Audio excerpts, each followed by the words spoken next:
A lot of people, myself included, were introduced to Metro 2033 through the video game or games if you started with either of the sequels.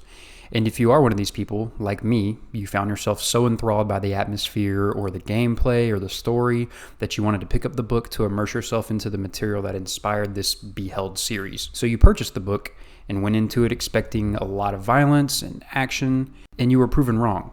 And maybe, like me, you realized that you are the reason for your parents' divorce. The novel Metro 2033, written by Dmitry Glukovsky, is a book that focuses more on building an image of an atmosphere for the reader to get as close as it can to putting the reader in the shoes, or more aptly, gas mask, of its protagonist Artyom, and exploring the desolate world created by nuclear war.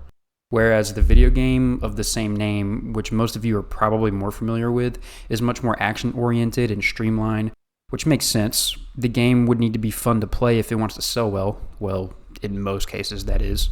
And while the novel, like the game, completely knocks the concept of world building out of the park, what I want to talk to you about today is the key element that really attracts me to the book, Metro 2033. And it's not the in-your-face horror elements that are great when they're there, but there's an underlying mystery beneath the plot of the book that intrigued me when I first read it and intrigues me to this day. You see, it isn't just mutated creatures that the residents of the tunnels need to be worried about.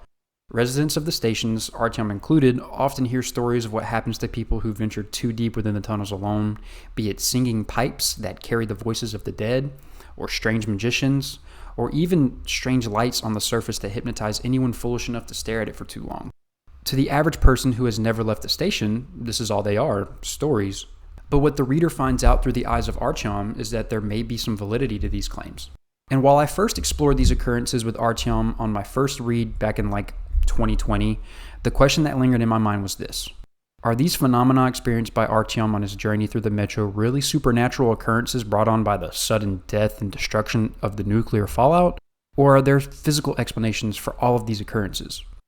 So without further ado, let's get into it. Spoiler warning for both Metro 2033, the game and the book, and Metro 2035, the book, and Metro Exodus, the game. Okay, so I'm going to go out on a limb and assume most of you haven't read the book, but have probably played Metro 2033 or subsequent games since the original is kind of old. Like I stated in the beginning of the video, the book focuses more on world building and atmosphere than it does on action. So as you can imagine, the plot of the game is a lot more streamlined than the plot of the book, which is totally fine. I think overall it does the story justice. But I want to give you guys a very quick crash course of the general plot of the book so that way we're on the same page. And so when I mention certain things that are different than the game or absent in the game, you have an idea why. Plus you might find the differences interesting. So a lot of this is coming from the Metro 2033 Wikipedia page, so if there's anything wrong, you are right to blame me for using Wikipedia. Sorry, I didn't take finding scholarly sources too seriously, but when I read through it, I found it to be mostly accurate. So here we go. We follow Artyom, a 24-year-old man who was born and lived in Moscow, Russia before the nuclear war. The War of 2013 occurred when Artyom was very young, and he and his mother, along with many other inhabitants of Moscow, sought safety from the nuclear war in the underground metro system beneath the city. The Metro turned into somewhat of a nation of its own, with different stations serving as city-states, being the safest and most inhabited place in the Metro. Soon, factions such as the Reich, the Hanseatic League, and the Reds were formed, and these factions were often at war with each other. The Metro became a violent place. If you venture too far from your home station, you may run into soldiers from a hostile faction who may try to kill you for crossing into their territory. You may be eaten by mutated creatures or die a mysterious death alone in the pitch blackness of the abandoned Metro tunnels. But back to our protagonist. When Artyom was still a toddler, his station was stormed by a horde of rats that killed many of the station's population, including his mother. But during the invasion, he was rescued by Sukhoi, who is Peter in the game, who is a higher-ranking authority in, I'm going to call it Exhibition because that's what it's called in the game. Sukhoi raises Artyom as his son. Artyom spends his time on patrol in the tunnels and working in the factory where the Exhibition station produces their famous mushroom tea. One day, while out on patrol, Artyom meets a man named Hunter, who is looking for Sukhoi. The three of them meet at Artyom and Sukhoi's home, which is a tent, not a shack like in the game, and discuss the looming threat of the Dark Ones, which is a new humanoid creature with psychological abilities that cause traumatic mental damage to humans that often leads to death. Something of particular note is that ever since the Dark Ones have made their presence known, Artyom has been haunted by disturbing recurring nightmares. Anyways, Hunter reveals to Artyom that he represents a group called Spartans, and is there on a mission to find the source of the Dark Ones and eliminate them. In exchange for revealing this, Hunter asks Artyom to tell him a secret in return, and Artyom reveals that about 10 years prior, he and his friends made a trip up to the surface to a place called the Botanical Gardens. They were spooked by a noise and ran back into the station, but were unable to seal the gate to the surface, and this is likely what the Dark Ones have been using to access the metro. In response, Hunter says that he is heading to the Botanical Gardens to gather intel on the Dark Ones, and that if he doesn't return, then Artyom must go to a station called Polis to find a man named Melnick, who is Miller in the game, and explain the plight of Exhibition Station. Artyom feels compelled to accept this mission as he feels a sense of responsibility due to his friend's excursion to the surface, and so he does accept. Hunter does not return, so Artyom begins his journey. Similar to in the game, Artyom joins a trading caravan to the next station over, who are attacked mysteriously inside the tunnel when a whistling noise emits from the pipes. Eventually making it to the station, Artyom departs with his next companion, Bourbon, into the tunnels towards the center of the metro. Inside the tunnel, while talking, Bourbon begins to cite a puzzling text and plainly says, quote, "I have died, there is no more me," end quote, before falling over dead. Artyom tries to drag Bourbon's body to the nearest station, but is overcome with the same mysterious force that attacked the earlier caravan and now Bourbon. Before this happens, a man named Khan saves Artyom from the impending attack and leads him to a station called Katai Gorod, which is controlled by criminal gangs. They become separated when attacked by a faction called the Fourth Reich, which, as the name suggests, are a group who uphold Nazi ideals. Artyom flees the attack, only to be captured and sentenced to death for killing a Reich officer, which Artyom did in order to save an innocent person from being killed at a checkpoint, making this Artyom's first and really only human kill. And just as Artyom was being executed, a group of revolutionary fighters who idolized Che Guevara rescue him and take him to another station. Artyom, now left without a passport and unable to cross a heavily guarded border controlled by the faction called the Hansa, resorts to illegal rat races in order to gain papers to cross the border. He's taken into custody and is sentenced to shoveling literal shit, where he escapes by running out of the station. Artyom finally reaches Polis following this and delivers his message to Melnick, who turns out to be the commander of the Spartan Order that Hunter was a part of. Upon hearing the news of the Dark Ones at Exhibition, the Council of Polis meet to determine whether or not they want to intervene. The council decides not to aid Exhibition, but a faction known as the Brahmins, who are scholars and academics that collect books from the library, yes, that library, reach Artyom and tell him that they have a solution for quelling the threat of the Dark Ones, and since they believe that Artyom is psychically sensitive, they decide to offer him help in exchange for his help finding a sacred book. So, Artyom travels to the surface with Melnick and a group of other Spartans, along with a Brahmin named Daniel, and head to the library, that library, in order to find the book.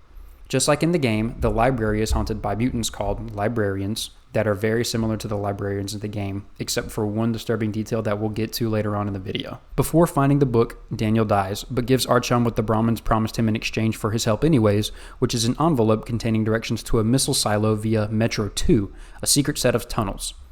Upon fleeing the library and arriving back to the tunnels, Melnick leaves Artyom to gather reinforcements. In the meantime, Artyom becomes involved in the search of a missing child. While searching for the child, Artyom and the child's father are captured by a tribe of cannibals that worship a being known as the Great Worm and are rescued by Melnick and other Spartans. The group escapes into Metro 2 in order to reach the silo. The group passes through a station leading to the Kremlin, which is rumored to have an uncanny ability to capture and hypnotize those that gaze at the star atop the structure. Several of the group are killed at this point, but some of the remaining members continue to the surface in the missile silo, while Artyom and a few others break off and return back through the metro to provide coordinates from a high enough location called Ostankino Tower for the missile silo to fire upon. Artyom makes a stop back at Exhibition Station, which at this point has been nearly ravaged by the Dark Ones, for a quick reunion with Sukhoi. Artyom then makes his way to Ostankino Tower, where he provides the coordinates for the missiles, and then he has a vision, providing the big reveal that all this time, the Dark Ones have been trying to make contact with him through the dreams that he had been having, thereby confirming that he is, in fact, psychically sensitive. Upon this reveal, Artyom reconsiders his actions up to this point, and realizes that the Dark Ones' actions that were perceived as aggression towards humans was actually their attempt to make contact in the only way that they knew how. But the average human couldn't handle this psychic contact, and perished due to the mental trauma brought on by their attempts to contact them. As Artyom comes to this realization, the missiles fall, and the Dark Ones are destroyed. Artyom, now understanding what the Dark Ones' intentions really were, could no longer feel their presence. The presence that moments prior had brought him warmth and understanding of what could be. He felt no more meaning in his existence in the death of the Dark Ones. Artyom tears off his mask and returns home to the metro in tears. Alright, so that was devastatingly sad. Definitely still the same general plot points and general theme that the game hits on, but with a little more zest.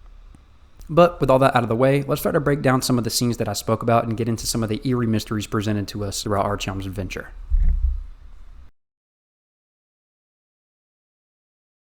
So I brushed over this very briefly in the overview, but in the beginning of Artyom's adventure, he joins his buddy Zhenya to tag along with the trading caravan to an adjacent station, as it's the safest and most explainable way for him to leave Exhibition Station without Sukhoi or anyone else catching on to his top-secret mission. At some point on the caravan's journey in the tunnels, Artyom subtly becomes aware of this faint whistling noise that nobody else seems to hear. The whistle grows clearer and louder, and so Artyom stops the caravan, but nobody else seems to hear it, and even Zhenya tells Artyom that he's hallucinating. Artyom tries to push the noise out of his head as they continue, but the whistle grows louder and louder until eventually Artyom turns his head and notices Zhenya playing with his ear with one hand, and he tells him that his ear seems to be blocked. Artyom then notices that the noise is actually coming from one of the burst pipes along the tunnel wall, once used as a communication line. And then the commander of the caravan says that he doesn't really feel too well and collapses. Another guy just keeps walking alone like nothing is even happening, and Zhenya's still acting confused, and one guy even begins crying like a baby, but Artyom still seems unaffected. Anyways, Artyom takes control of the situation and gets all the caravan members to snap out of it enough to flee whatever is attacking them and make it to their destination. Weird, right? Everyone else was affected except for Artyom. I mean, it's no secret that Artyom is somehow mentally inclined. That's one of, if not the biggest overarching themes of the whole story. Dude's got like 45 insight. But who's to say it isn't some sort of strange gas leak coming from the pipe? I mean, the rushing gas from the pipe would explain the high-pitched whistling noise, and exposure to certain chemicals are known to make people act strangely when exposed to a large enough amount. Sure, the pipe was said to have been previously used as a communication line, but perhaps that wasn't its original purpose.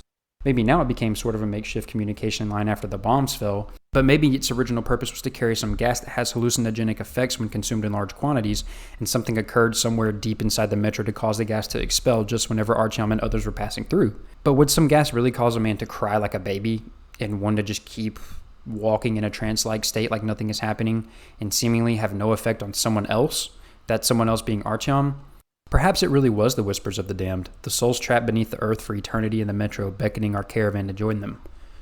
Well, not long after this, Artyom meets Bourbon, who does make his appearance in the game. Upon the caravan's arrival, Bourbon, who caught word of the strange pipe fiasco, asks Artyom to accompany him along the Sukharevskaya line, I hope I said that right, because Artyom is apparently immune to this strange gas, so Artyom can help him if needed. I find it interesting that Bourbon refers to this phenomenon as a strange gas, almost making it seem both supernatural and physically explainable at the same time. Regardless, the two traverse the tunnels while maintaining casual conversation about the goings-on across the metro, more world building for the reader, which is honestly the vast majority of the dialogue in this book, but I digress. Eventually, and all too subtly, Artyom becomes extra talkative while Bourbon begins to cite cryptic text. While Artyom tries to make out what Bourbon is saying, he suddenly ends with, "I've died.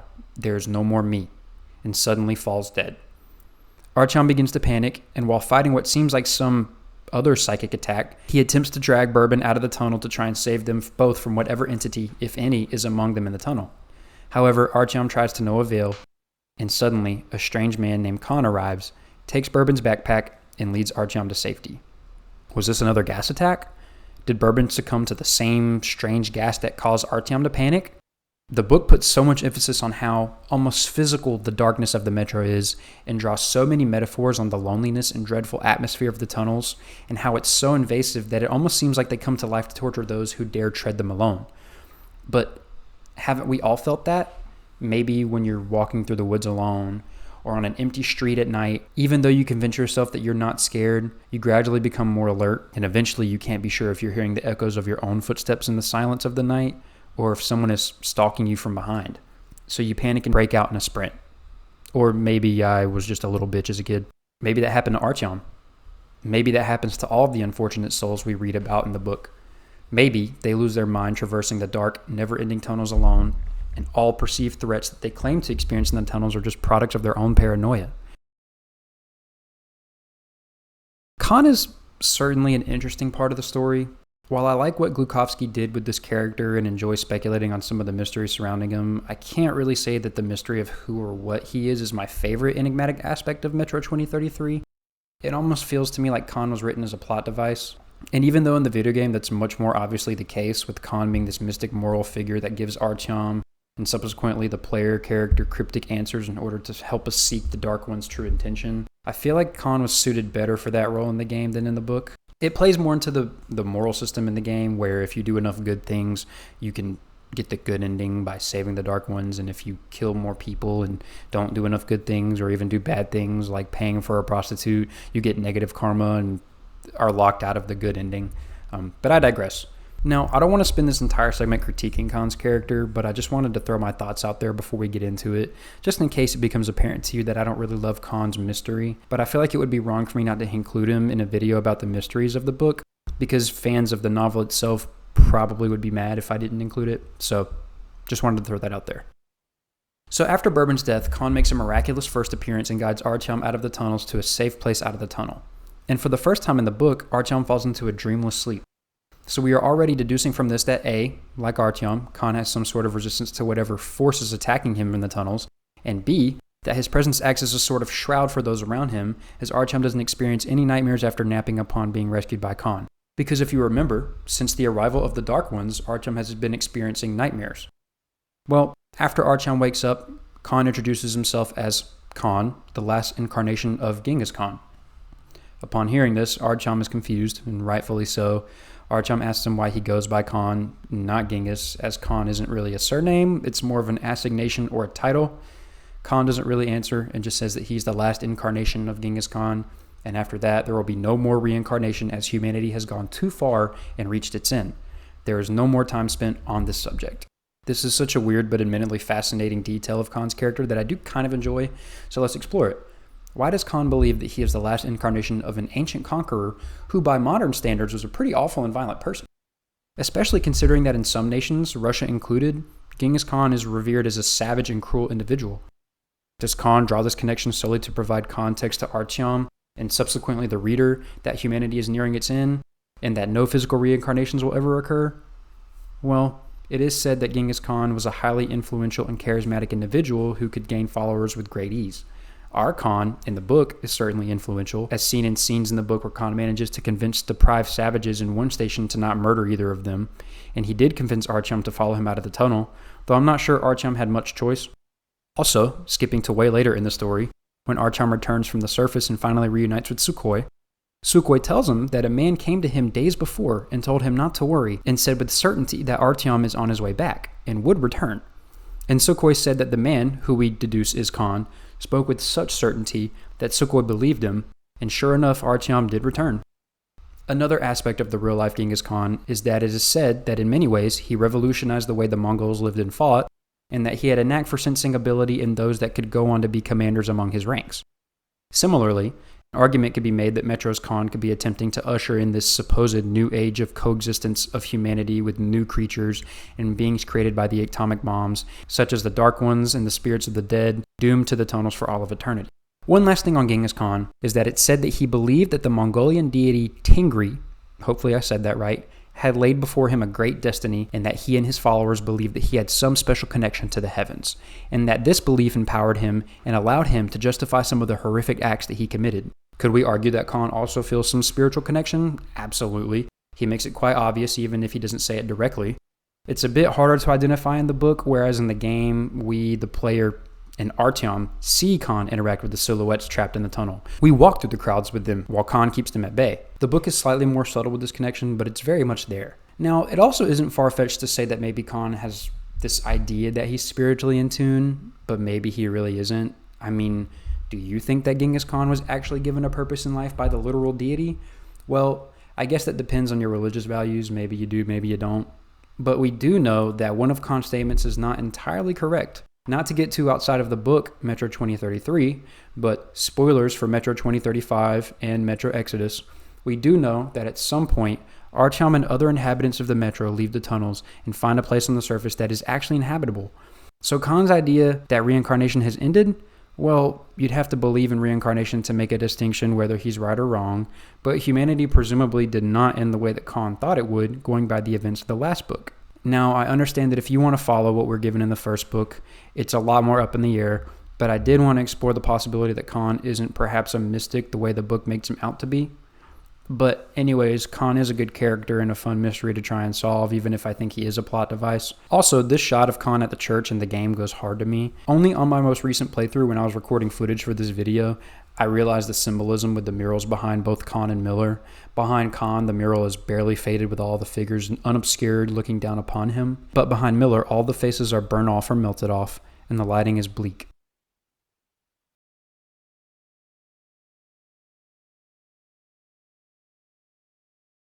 Now this one is probably one of my favorite details in the book.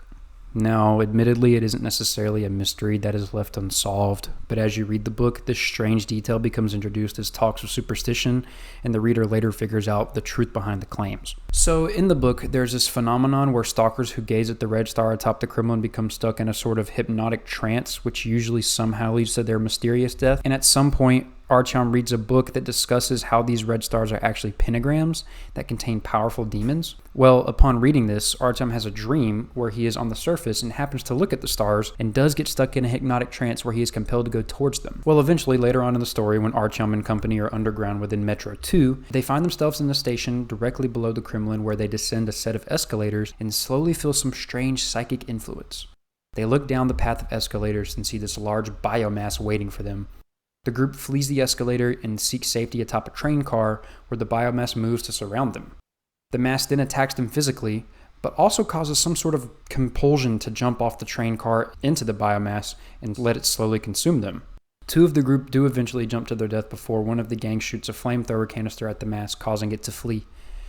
This whole entire detail and ordeal is the entire reason why I wanted to make this video in the first place. I love how the hypnosis was introduced to Artyom as a rumor among the stalkers, and that they shouldn't look at the stars on top of the Kremlin because something unexplainable happens, which we later discovered to be the influence of this mutated mass.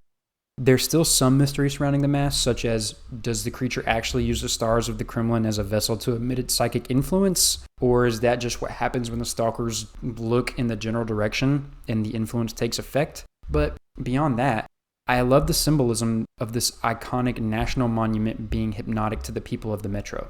Besides the fact that there is a creature that is responsible for this trance effect, there's still the concept of citizens of a once great country that is now reduced to ashes being entranced by a monument that represents the great power that, in this universe, Russia once was.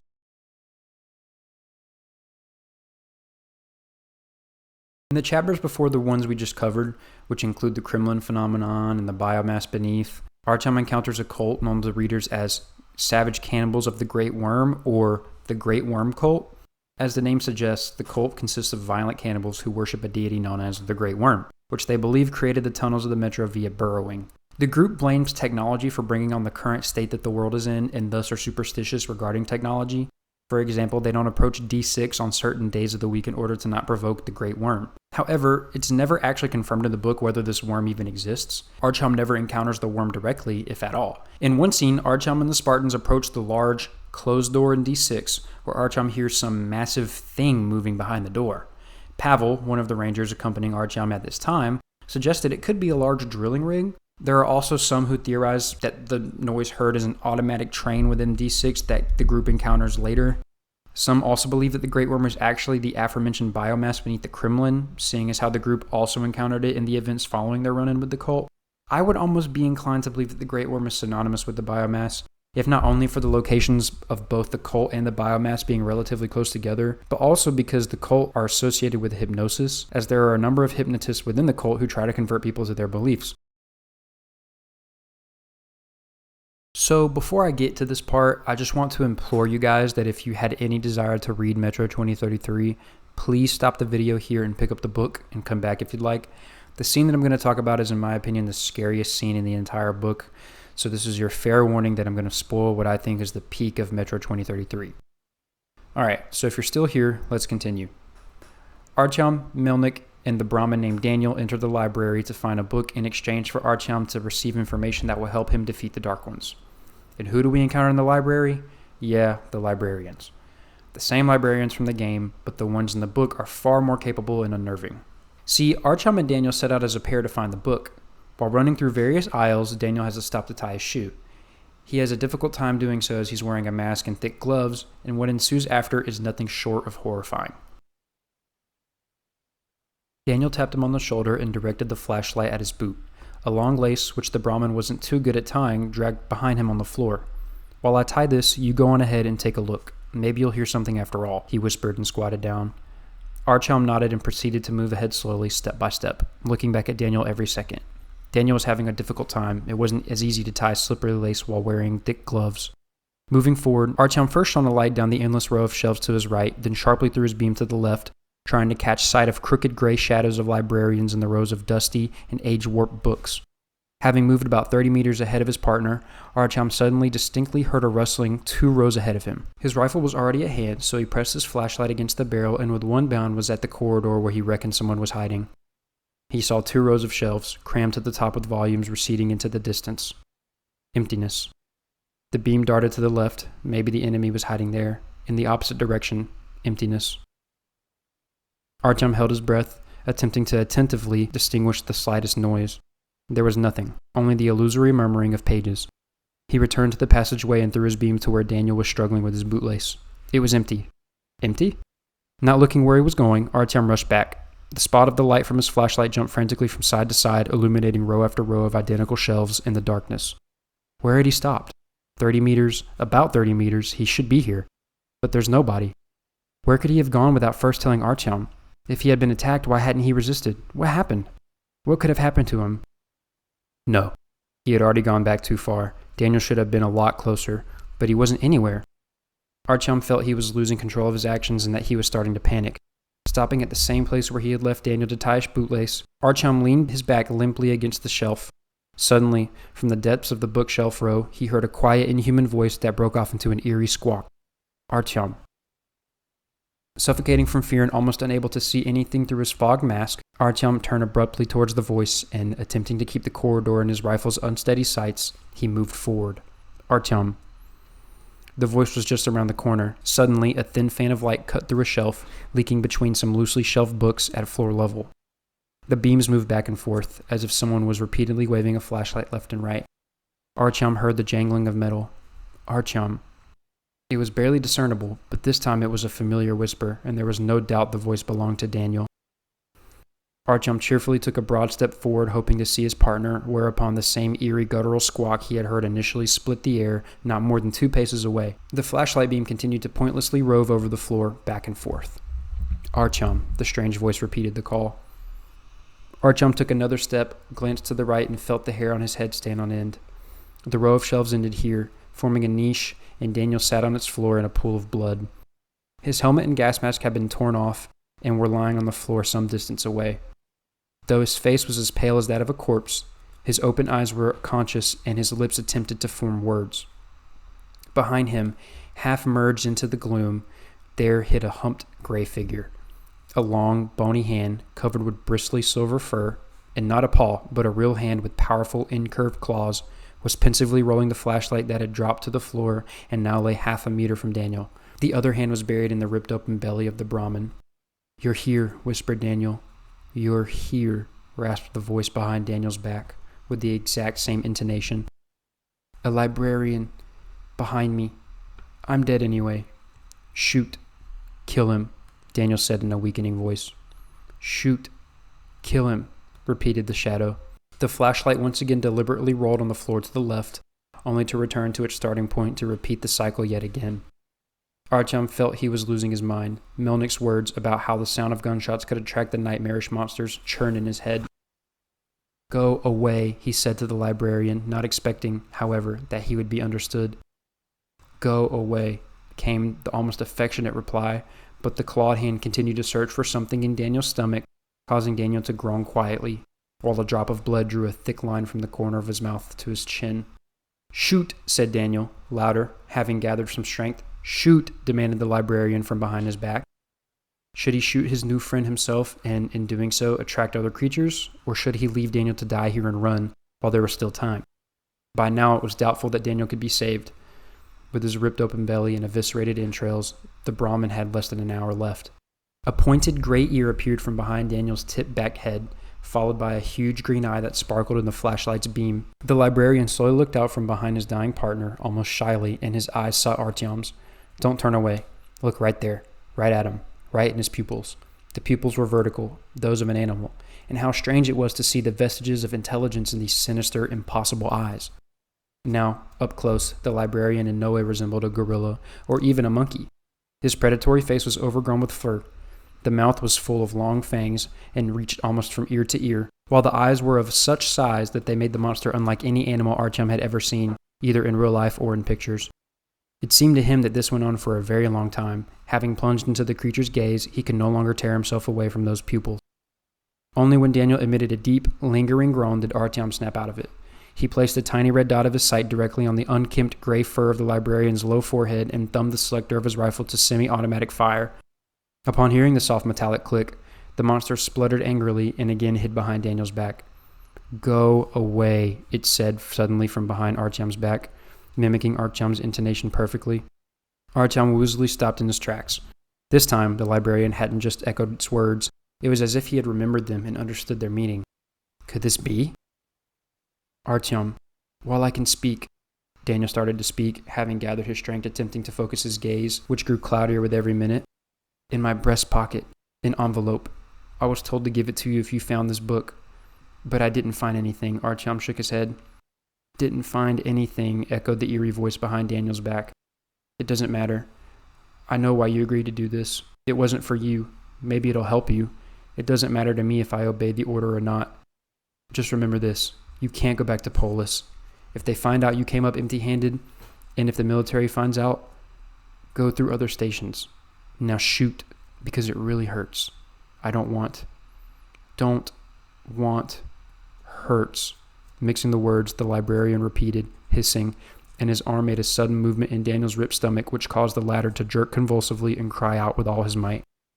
Artyom could not take it anymore. Throwing caution to the wind, he thumbed his rifle back to automatic and, pursing his lips, pulled the trigger, stitching bullets into his partner and the beast that hid behind his body. The unexpected loud noise tore the silence of the library into ribbons. Shrill chirring sounds followed, stopping suddenly, all at the same time. The dusty books absorbed their echo like a sponge. When Artyom next opened his eyes, it was finished. The way the librarian mimics Daniel's voice, seemingly picking out specific words and phrases to convey what it wants, or is that the case?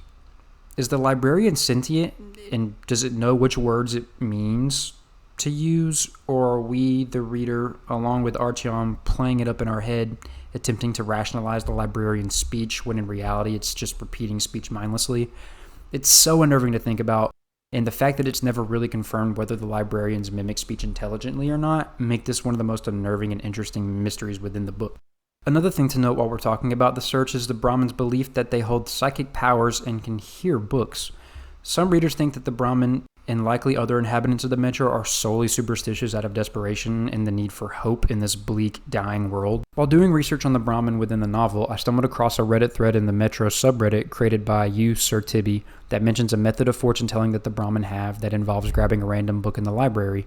They pull a random book and somehow it prophesizes something that will happen in the future or tells their fortune in some mysterious way. So Daniel pulls out a book related to gardening and is later killed by a librarian. Sir Tibby asks if the book holds any meaning, and the only comment on the thread is from Galumpit, who states, "I think it's just another empty belief that the people try to hold on to. The prophecy isn't true." So, back to our original question. Are the events that take place within the Metro tunnels in Metro 2033 caused by supernatural forces, or are there physical explanations for everything? And are the inhabitants of the Metro just hopelessly superstitious as a way to cope with the unending danger and violence in this new world? Well, as much as this sounds like a fluke, I think both ideas are true within the story. I mean, look at the Dark Ones. They're a very real threat that are encountered by many within the entire Metro system, but the way they communicate with humans is very much supernatural. But on the other hand, we saw that the rumor of the Kremlin stars containing demons that lure helpless stalkers into their deaths turned out to be the effect of a mutated biomass that resided beneath the Kremlin.